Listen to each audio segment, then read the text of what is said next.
Glória a Deus. Meus queridos irmãos, eu saúdo a todos com a paz do Senhor Jesus.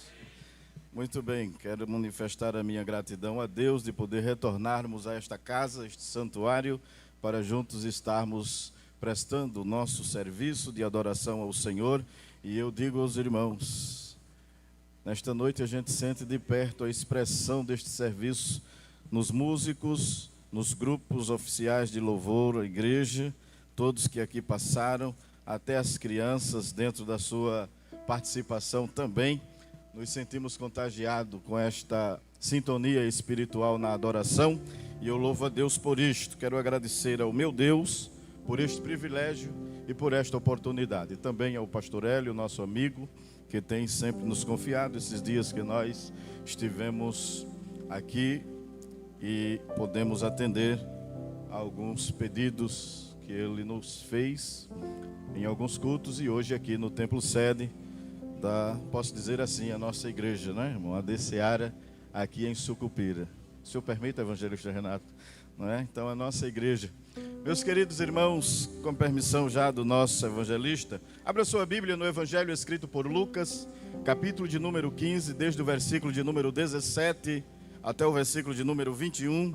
Queremos compartilhar uma palavra breve da parte de Deus, onde possamos juntos nos alimentar ainda mais da sua presença.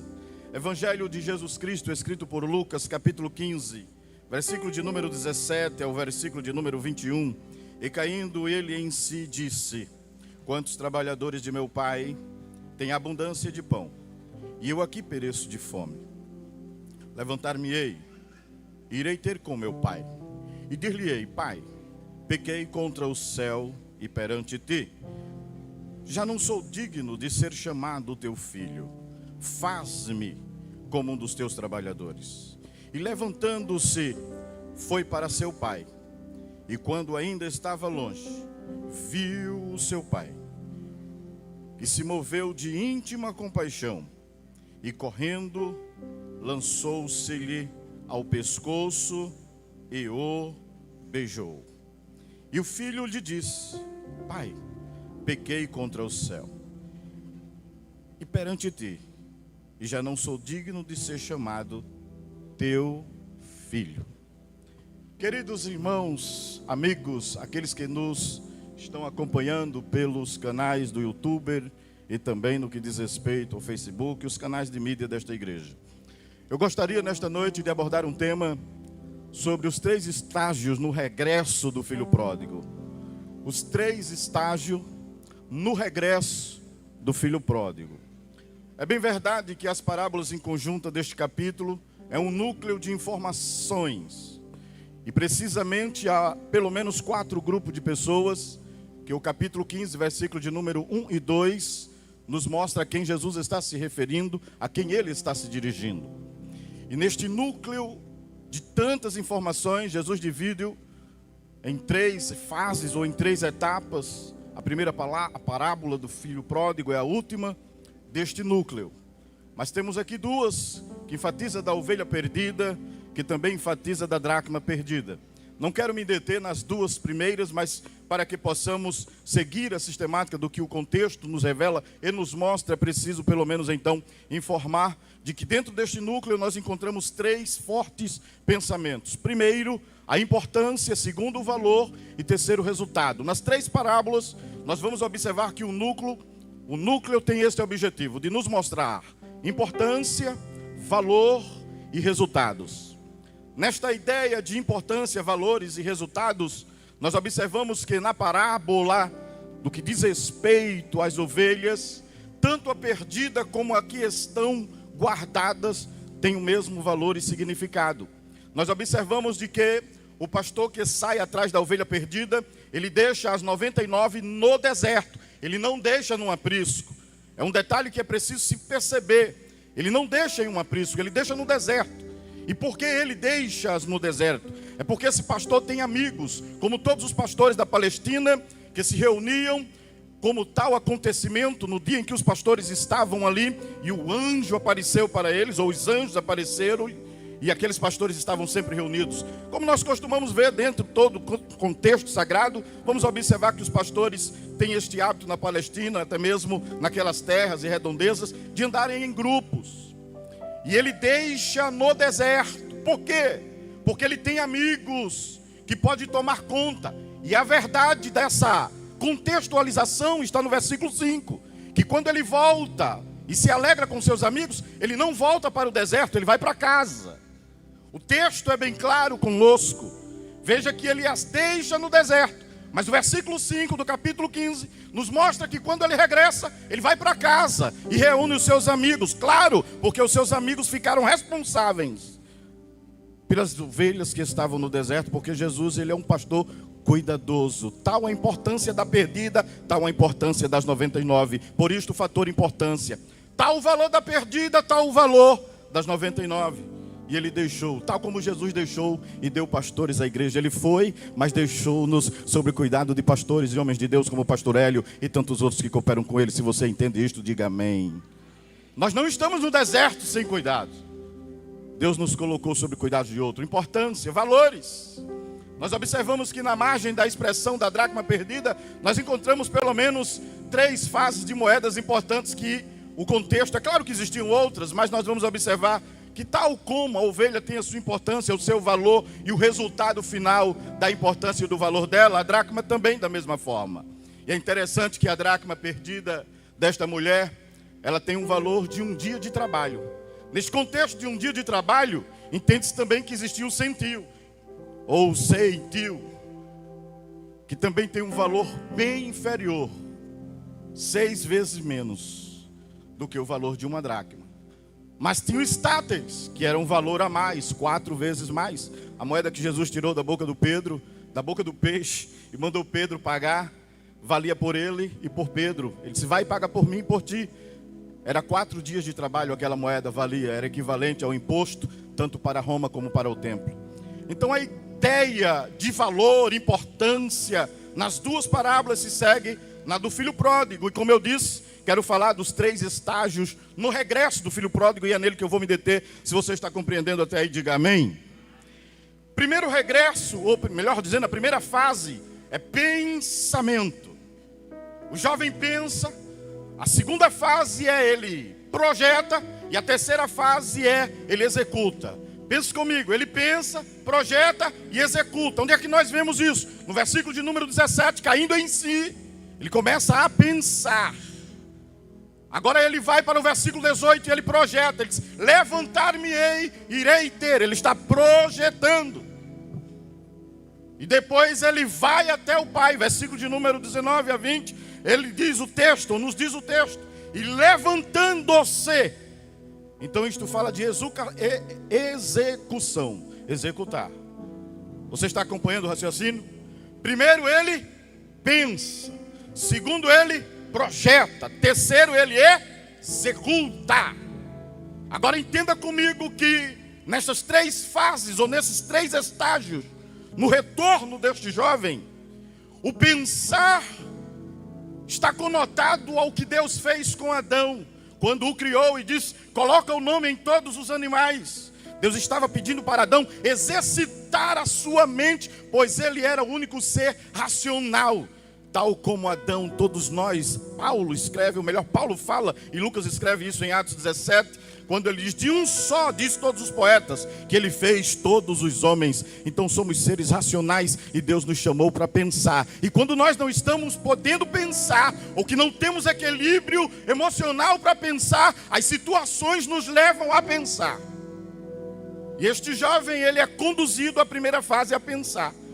No mesmo capítulo de número 15, versículos de número 14 em diante, o estado em que ele se encontra, deplorável, almejando comer as bolotas em que os porcos comiam, ele começa então a pensar. Agora veja comigo o que é que este jovem pensa, porque a Bíblia nos mostra com detalhes o que o jovem pensa. Versículo de número 17. Olha o que ele primeiro pensa. Ele pensa no seu estado. E caindo ele olha para o seu estado. Ele começa a pensar no estado dele. Que situação eu cheguei? quem eu era, como eu estava, de onde vim, onde estou e como estou. Ele começa a pensar em si. Comece a pensar como você está nesta noite. Comece a pensar nesta fase da sua vida como se encontra. Mas ele não pensa só em como está. Ele também começa a pensar em quem está com o Pai. Ele pensa em todos aqueles que estavam com o Pai. No mesmo versículo de número 17. E disse: quantos trabalhadores de meu? Primeiro ele pensa em si. Segundo ele pensa naqueles que estão perto do Pai. Ele começa a olhar para a casa do Pai. E ele não olha para a casa do Pai como filho. Ele começa a olhar para os empregados. Ele caiu em si no estado tão deplorável que estava, que ele começa a olhar para as pessoas que estão galgando melhor situação que ele. E ele começa por baixo. Ele não começa por cima, ele começa por baixo, dizendo: puxa vida, quem está lá na casa do meu pai está melhor do que eu agora. Os empregados, os filhos dos empregados do meu pai, por certo, estão tendo refeições melhores que a minha, vestidos melhor que eu, ainda que descalços, mas estão melhor do que eu. Ele começa a pensar em quem está perto do... Primeiro ele pensa em si, na sua situação. Segundo ele pensa em quem está perto do Pai. E às vezes não é assim. Nós começamos a pensar: quem está perto do Pai tem maior cuidado. Quem está perto do Pai tem maior abraço, zelo. Quem está perto do... Quantos estão perto do Pai aqui nesta noite? Eu estou perto do Pai. E às vezes tem gente que diz, como Filipe disse: oh, mostra-nos o Pai que basta. E Jesus disse: quem vê a mim, vê o Pai. E se tem uma coisa que o Pai gosta, de ser conhecido e de gente perto dele. Ele fez uma casa grande, ou melhor, preparou um lugar enorme. Jesus disse: na casa do meu Pai há muitas... O Pai sempre tem coisas melhores. Estar perto do Pai é o melhor lugar. Ei, crianças, adolescentes que cantaram aqui nesta noite, e que ele pensou assim: eu talvez quase pensei em desistir. Sair de perto do Pai é o maior perigo e a maior decepção que uma pessoa pode ter. Porque tem muita gente querendo vir para perto do Pai. E começa pensando em si, na sua situação. Depois ele pensa naqueles que estão perto do Pai. Mas ele não pensa só em si, naqueles que estão perto do Pai. Ele começa a pensar também na casa do Pai. Ele diz: na casa do meu Pai. Ele pensa primeiro nele, naqueles que estão junto ao Pai. E ele pensa na casa do Pai. Por quê? Porque ele não tem um abrigo. Ele não tem um teto seguro. Foi expulso pela situação. Quantas portas ele bateu e alguém chegava e dizia: eu não tenho nada aqui para você. E ele começa a pensar: na casa do Pai tem quarto. Na casa do Pai tem sala. Na casa do Pai tem mesa. Na casa do Pai tem tanta coisa. E ele começa a pensar no que tem na casa do Pai. Que Deus e o Espírito Santo te traga a pensar nesta noite, na tua situação, naqueles que estão aqui na casa do Pai. E o que tem na casa do Pai ainda é seu, ainda é para você. Oh, como é bom pensar. Você consegue pensar nesta noite? Deus lhe fez um ser pensante. Deus lhe convida a pensar. E às vezes tem situações que querem nos tirar da casa do Pai. Eu não saio. O diabo quer que eu saia, mas eu não saio. Aqui tem pão quentinho, aqui tem agasalho. Na casa do Pai tem suplementos necessários para suprir as minhas necessidades e a tua necessidade. Eu quero dizer uma coisa nesta noite, em primeira mão profética: o Pai está cuidando. Ei, você crê que o Pai está cuidando? O filho sai de casa e o pai ainda continua cuidando. O filho sai de casa e o pai continua pensando nele e guardando um bezerro cevado. O pai nunca deixa de pensar. O profeta Jeremias disse: eu bem sei o pensamento que tenho acerca de vós, pensamento de paz, bem e não de mal, para vos dar o fim que esperais. O fim que você espera, às vezes está longe da visão do Pai, porque os pensamentos dele é mais alto do que os nossos. Ah, se você pudesse entender o que o Pai está pensando ao teu respeito nesta noite. Se Jesus nos permitisse enxergar, se Jesus nos permitisse entrar, porque só existe uma pessoa que conhece a intimidade de Deus, e foi cantado belíssimamente aqui pelo grupo 2 vezes. É o Espírito. Primeira carta de Paulo aos Coríntios 2, e o versículo de número 11, ele disse que ele penetra. O Espírito do homem conhece as coisas do homem, mas só o Espírito Santo conhece o coração de Deus. Mas eu quero lhe dizer uma coisa nesta noite, com toda a convicção da minha alma: o Pai está pensando grande ao teu respeito. Oh, glória! Eu sinto uma alegria na alma nesta noite, para falar do Pai aqui nesta noite. Eu sei que eu li o texto do Filho, mas o Pai está dizendo ao meu coração: fala da minha grandeza, fala da minha bondade, fala do meu amor, fala que eu sou. Diga aos meus filhos aqui na Desceara em Sucupira que eu sou o Pai desta grande casa. Eu não sei aonde você levou cascudo de alguém ou beliscão de alguém, mas o Pai também tem alento e abraço para filho. O profeta Isaías disse algo no capítulo de número 38, versículo 17. O rei Ezequias, no seu cântico, melhor dizendo, Isaías escreve, óbvio, e ele chega a dizer algo que eu sou apaixonado por esse versículo. Que Deus de vez em quando vem e abraça a gente. Aí o texto diz de que no dia da minha angústia estava tão amargurado, mas para a minha paz, diz o rei, se tu abraçaste amorosamente, diz assim o texto, a minha alma. Ora da chora bacamanal e sou de labor e gadaragadaya série milantria. O Pai vai dar abraço aqui nesta noite na tua alma, não te preocupa.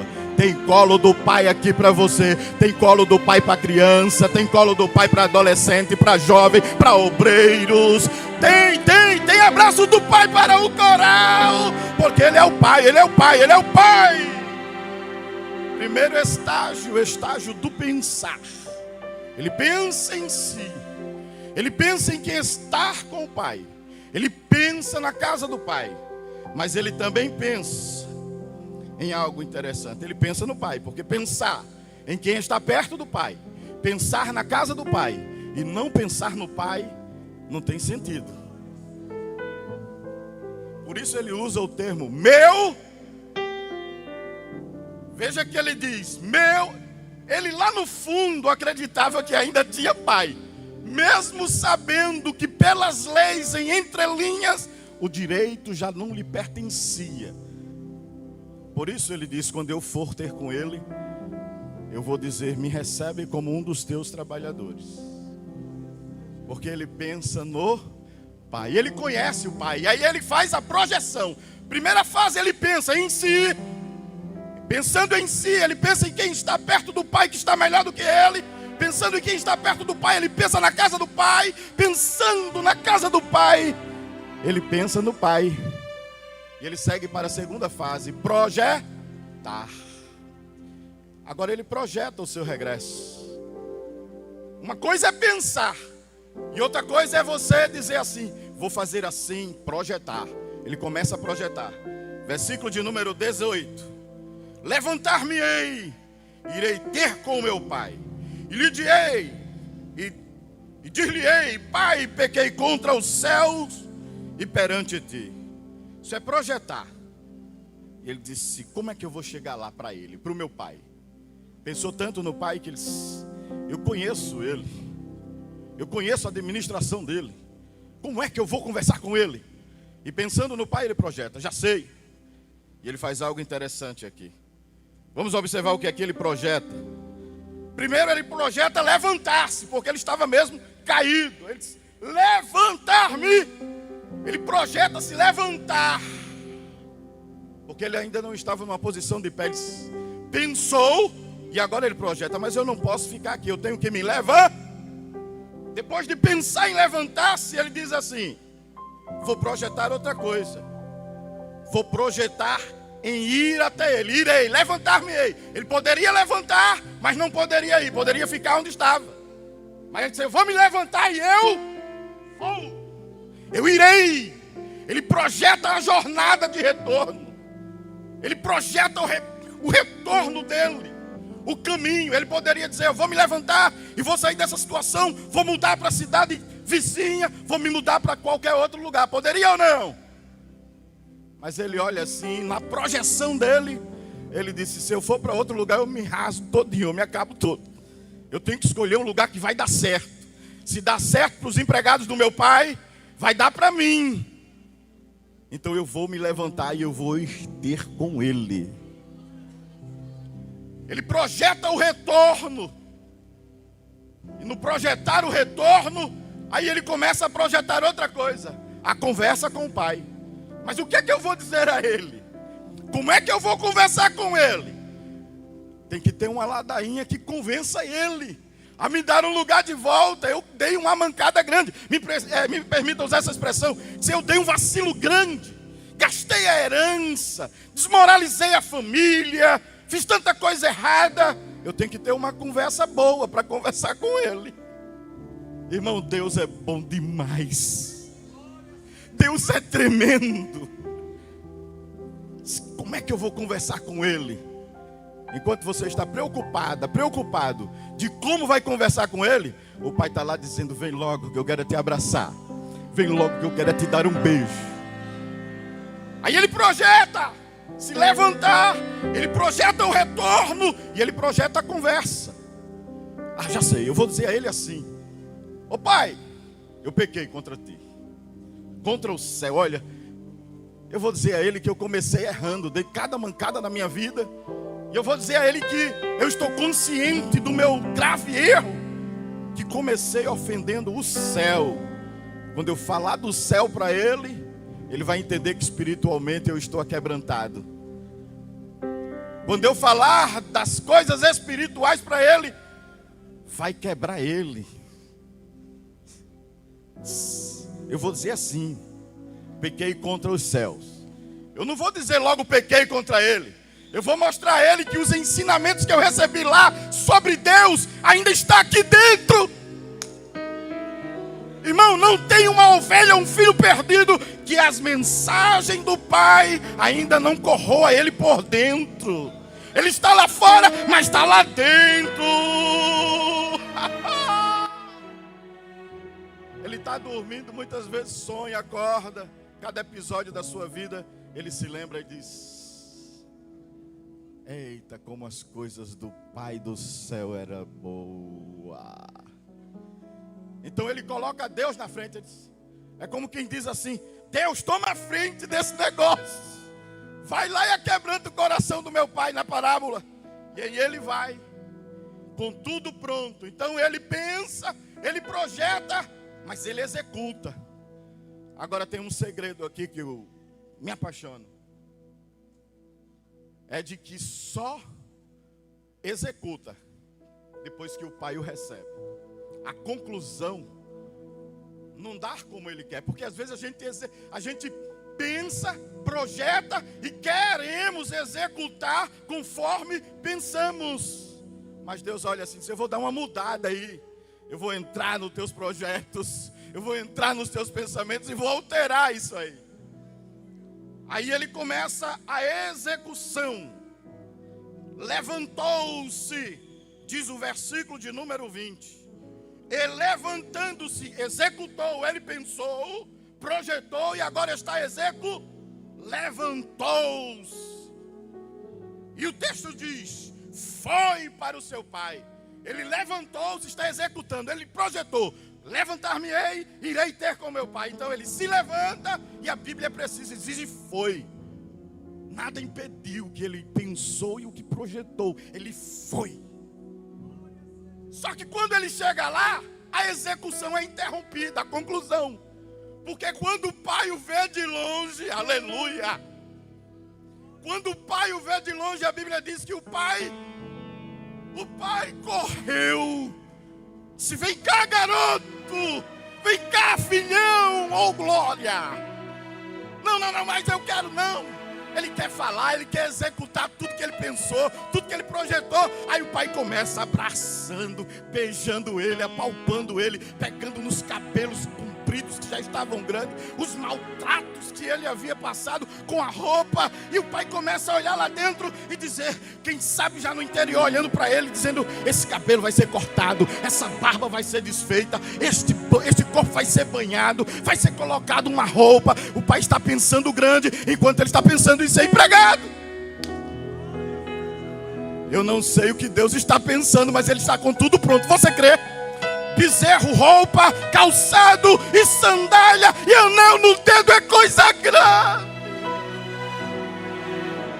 Ei filhão, estás pensando, projetando, mas a execução vai ser como o pai quer, da maneira que o pai quer. O pai é quem vai te ajudar a executar.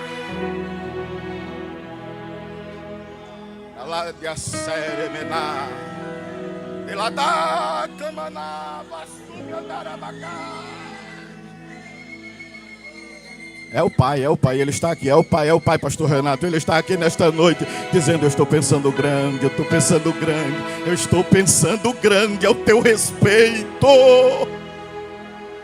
Ora manto de como nuvens.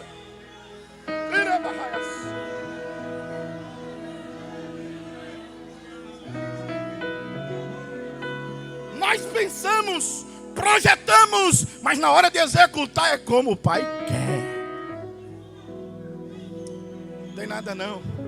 Depois de abraço, de beijo, aí o versículo 21, ele executa. Porque a gente tem que se quebrar diante do pai, não é?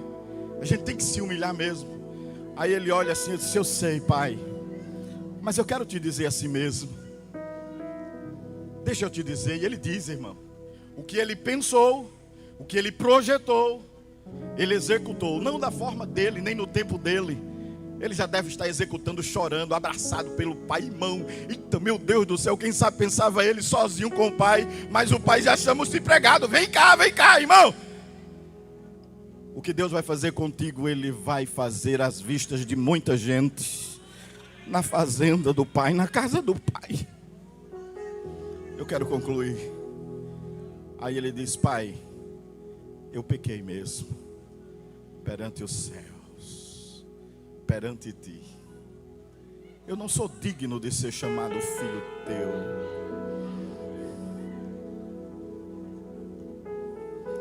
Me recebe hoje como um dos teus trabalhadores. Me recebe hoje, pai. Oh, aleluia, aleluia, aleluia. Aleluia. E o pai está dizendo assim: eu tenho um bezerro cevado. Ele chama todos os demais empregados e diz assim: manda a equipe da cozinha. O que, patrão? Matar aquele bezerro cevado. A sala do jantar. Eu quero empregado, eu quero todo mundo junto hoje. Manda todo mundo, manda o recado para todo mundo hoje. Vai que o negócio vai ser grande. E aquela roupa que eu mandei guardar, o alfaiate fez o terno na medida. A costureira fez o vestido alinhado. Você está entendendo que vai ter culto em ação de graça? Vai ter culto em ação de graça, pastor Renato. Eu tenho que parar, aleluia.